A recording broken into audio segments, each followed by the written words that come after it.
ଆପଣଙ୍କୁ Odisha student hub YouTube channel ସ୍ୱାଗତ। ଆଜି ଆମେ 2025 ଆସିଥିବା ଆର୍ଟ୍ସ ଗ୍ରୁପ୍ର ଓଡ଼ିଆ କ୍ୱେଶ୍ଚିନ୍ ପ୍ରାକ୍ଟିସ୍ କରିବା।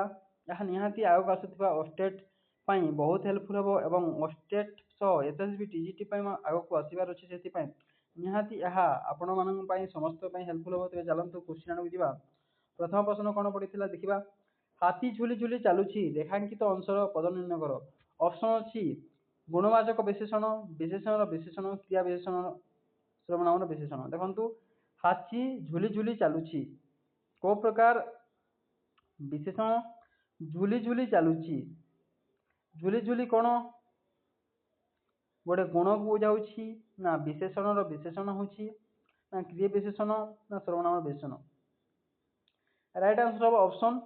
ଦେଖ ଏଇଟା ଝୁଲି ଝୁଲିଟା ଗୋଟେ କ୍ରିୟାକୁ ବୁଝାଉଛି, ତେଣୁ ଅପସନ୍ ସି କ୍ରିୟା ପ୍ରକାର କ୍ରିୟା ବିଶେଷଣ ହେବ ସଠିକ୍ ଉତ୍ତର।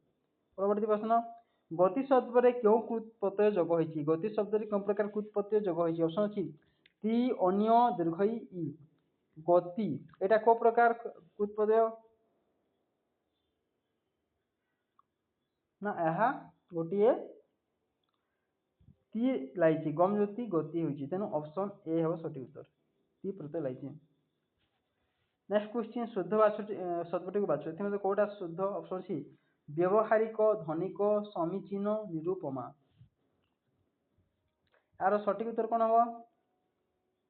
ଦେଖନ୍ତୁ ଏଥିମଧ୍ୟରୁ ବ୍ୟବହାରିକ ଏଇଟା ଭୁଲ ଅଛି, ଧନିକ ଭୁଲ ଅଛି, ନିରୁପମା ଭୁଲ ଅଛି, କିନ୍ତୁ ସମୀଚୀନ ଏଇଟା ଠିକ୍ ଅଛି, ତେଣୁ ଅପସନ୍ ସି ହେବ ସଠିକ୍ ଉତ୍ତର। ନେକ୍ସଟ କ୍ୱେଶ୍ଚିନ୍,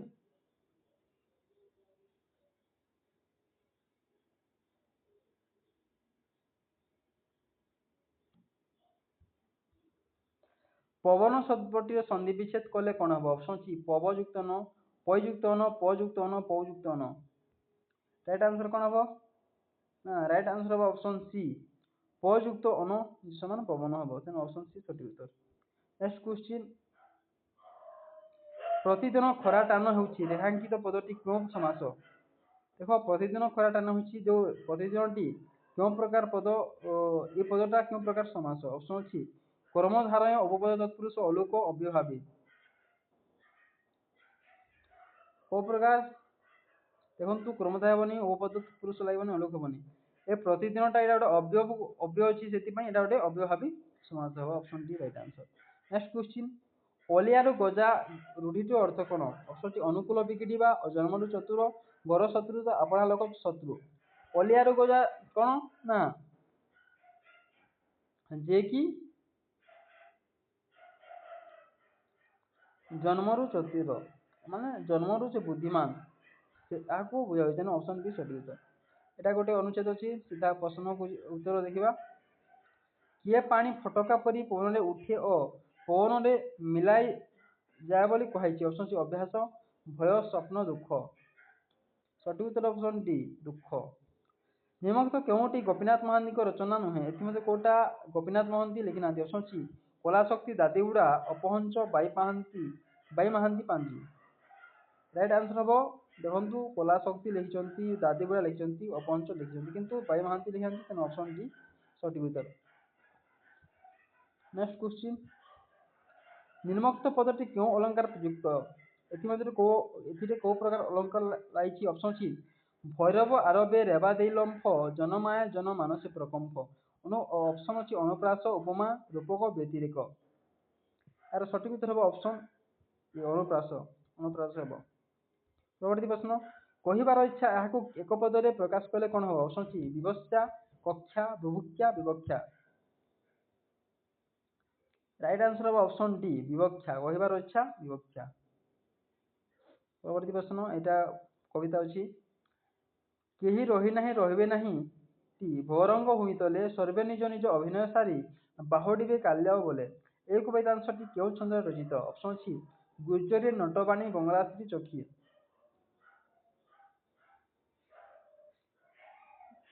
କୋଉ ପ୍ରକାର କୋଉ ଛନ୍ଦରେ ରଚିତ? ନା ଏହା ବଙ୍ଗଳାଶ୍ରୀ ରଚିତ, ତେଣୁ ଅପସନ୍ ସି ହେବ ସଠିକ୍ ଉତ୍ତର। ପରବର୍ତ୍ତୀ ପ୍ରଶ୍ନ, ତଡ଼ିତ ପ୍ରତ୍ୟୟ ଦ୍ୱାରା ଗଠିତ ଶବ୍ଦଟିକୁ ଚିହ୍ନାଅ। ଏଥିମଧ୍ୟରୁ କୋଉଟା ତଡ଼ିତ ପ୍ରତ୍ୟୟ ଦ୍ୱାରା ଗଠିତ?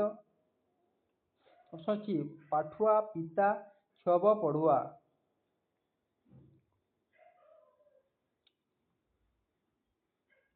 সঠিক উত্তর কোন হব না সঠিক উত্তর হব অপশন এ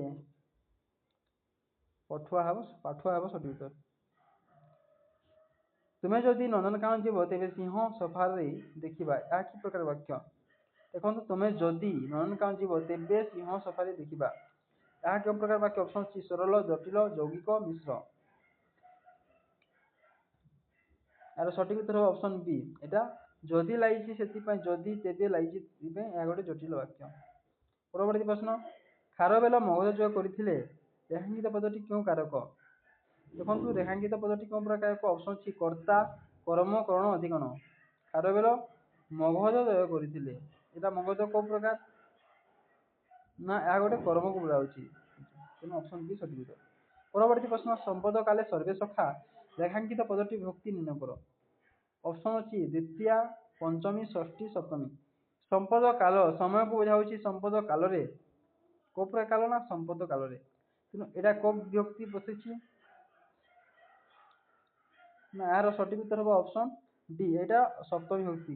କାଳ ସମୟରେ ରେ ଲାଗିଛି ସେଥିପାଇଁ ଏହା ସପ୍ତମୀ ବିଭକ୍ତିରେ ଯିବ। ତ ଏହା ଥିଲା ଓଡ଼ିଆର କ୍ୱେଶ୍ଚିନ୍। ନିହାତି ଏହା ଆପଣମାନଙ୍କ ପାଇଁ ବହୁତ ହେଲ୍ପଫୁଲ୍ ହେଇଥିବ। ତେବେ ତା ସହ ଆଉ ଗୋଟେ କ୍ୱେଶ୍ଚିନ୍ ଅଛି ଯୋଉଟା କମ୍ପଲସରି ଥିଲା, ତାହା ମଧ୍ୟ ଦେଖିଦେବା। ଓଡ଼ିଆର ପ୍ରଶ୍ନ ଅଛି, ଶତବିଧି ଆଧାରରେ ଗଠିତ ଶବ୍ଦଟି ଯେ ହଁ ଶତବିଧି ଆଧାରରେ ଗଠିତ ଶବ୍ଦ କ'ଣ? ଅପସନ୍ ଅଛି ଆଷାଢ଼, ଆନୁଷଙ୍ଗିକ, ପାଷାଣ, କଷଣ। ଏହାର ସଠିକ ଉତ୍ତର ହେବ ଅପସନ୍ ବି ଆନୁଷଙ୍ଗିକ। ପରବର୍ତ୍ତୀ ପ୍ରଶ୍ନ, ସେ ବୟସରେ ମୋ ଠାରୁ ବଡ଼ ରେଖାଙ୍କିତ ପଦଟି କେଉଁ ବିଭକ୍ତି? ବୟସରେ ଏଟା କେଉଁ ପ୍ରକାର ବିଭକ୍ତି? ଅପସନ୍ ଅଛି ପ୍ରଥମା, ଦ୍ୱିତୀୟା, ତୃତୀୟା, ସପ୍ତମୀ। ଏହା ସଠିକ ଉତ୍ତର ହେବ ଅପସନ୍ ସି ତୃତୀୟାକୁ ବୁଝାଉଛି, ବୟସକୁ ବୁଝାଉଛି। ସେ ବୟସରେ ମୋ ଠାରୁ ବଡ଼ ତୁଳନା କରୁଛି, ତେଣୁ ତୃତୀୟା ହେବ। ପରବର୍ତ୍ତୀ ପ୍ରଶ୍ନ, ଅକୃତ ପଦ ଦ୍ୱାରା ଗଠିତ ଶବ୍ଦଟି ଚିହ୍ନ। ଅପସନ୍ ସି କ୍ରୋଧ, କାରକ, ମାନ, ଗତ। ଏଥିମଧ୍ୟରୁ ଅକୃତ ପ୍ରତ୍ୟୟ କୋଉଟା?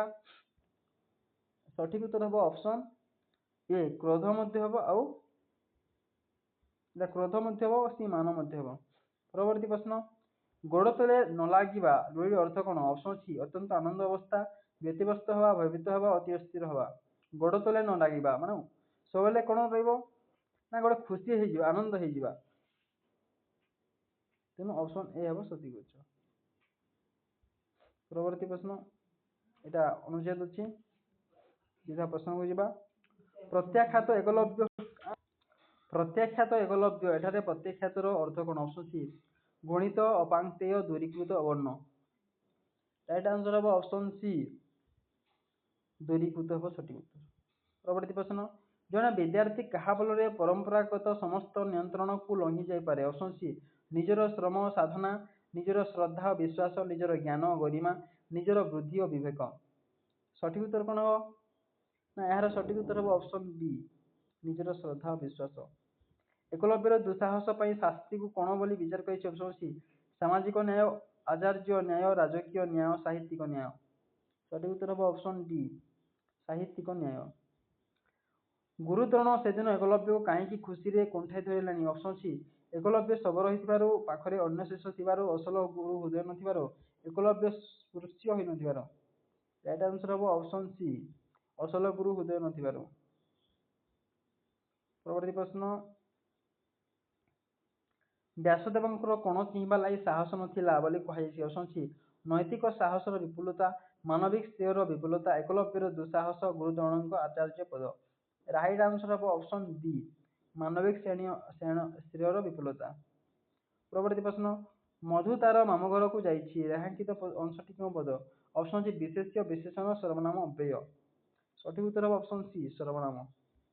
ପରବର୍ତ୍ତୀ ପ୍ରଶ୍ନ, ଆସନେ ସକାଶେ ବୃଦ୍ଧେ ଏଡ଼େ ବାଇ, ବାଲକେ ଯେସନେ କେଡ଼ନ ପାଇଁ। ଏଥିରେ କେଉଁ ଅଳଙ୍କାର ରହିଛି? ଅପସନ୍ ସି ରୂପକ, ଉପମା, ଅନୁପ୍ରାସ, ଶ୍ଲେଷ। ଏହାର ସଠିକ ଉତ୍ତର ହେବ ଅପସନ୍ ବି ଉପମା ଅଳଙ୍କାର।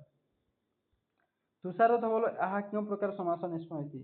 କୋଉ ପ୍ରକାର? ଅପମାନ କ୍ରମଧାରୟ, ଉପମିତ କ୍ରମଧାରୟ, ରୂପକ କ୍ରମଧାରୟ, ମଧ୍ୟପଦଲୋପୀ କ୍ରମଧାରୟ।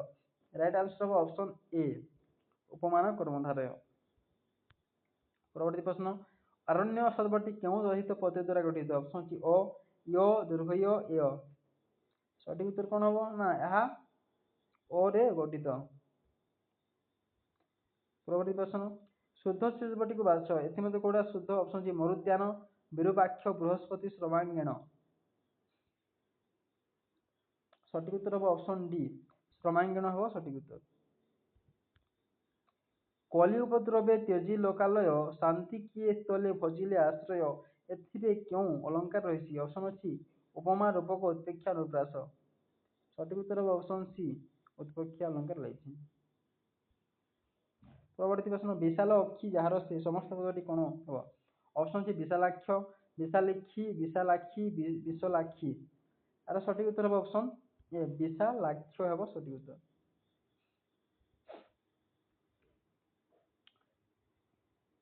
ଶାରଳା ଦାସ ଓଡ଼ିଶାରେ ବାଲ୍ମୀକି ଥିଲେ ଏହାଙ୍କିତ ଅସଠିକ ପଦ କେଉଁ ପ୍ରକାର ପଦ ଅପସନ ସି ସର୍ବନାମ ବିଶେଷ୍ୟ ବିଶେଷଣ ଅବ୍ୟୟ।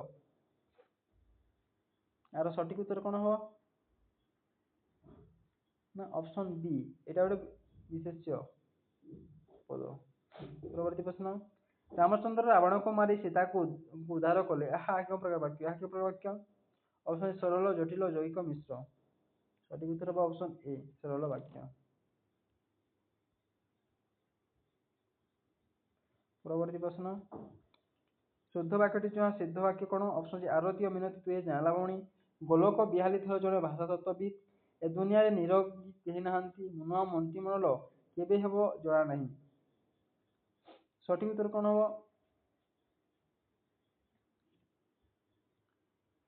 ସଠିକ ଉତ୍ତର ହବ ଅପସନ ଡି ନୂଆ ମନ୍ତ୍ରିମଣ୍ଡଳ କେବେ ହଉନାହିଁ ଏଇଟା ସବୁ ଭୁଲ ଅଛି ଏଥିରେ ଅପସନ ଡି ହବ ସଠିକ ଉତ୍ତର। ପରବର୍ତ୍ତୀ ପ୍ରଶ୍ନ ଯଦି ପଢିବା ରୋଗଟି ଅର୍ଥ କଣ ଯଦି ପଢିବା ରୋଗଟି ଅର୍ଥ କଣ ଅପସନ ସି ମାଲ ମାଲ ମାଲ ଜପିବା ମେଲ ଖାଇବା ନିଜର କରିବା ଅତି ଚତୁର। ଯଦି ପଢିବା ରୋଗର ଅର୍ଥ ହବ କଣ ନା ଅପସନ ବି ମେଲ ଖାଇବା ଯଦି ପଢିବାର ଅର୍ଥ ହେଲା ମେଲ ଖାଇବା। ତ ଏଇଟା ଥିଲା ଓଡ଼ିଆର କ୍ୱେଶ୍ଚିନ୍ 2025 ନିହାତି ଏହା ଆପଣମାନଙ୍କ ପାଇଁ ବହୁତ ହେଲ୍ପ ହୋଇଥିବ। ତେବେ ଭିଡ଼ିଓଟି ଏଇଠି ଶେଷ କରୁଛୁ ଧନ୍ୟବାଦ।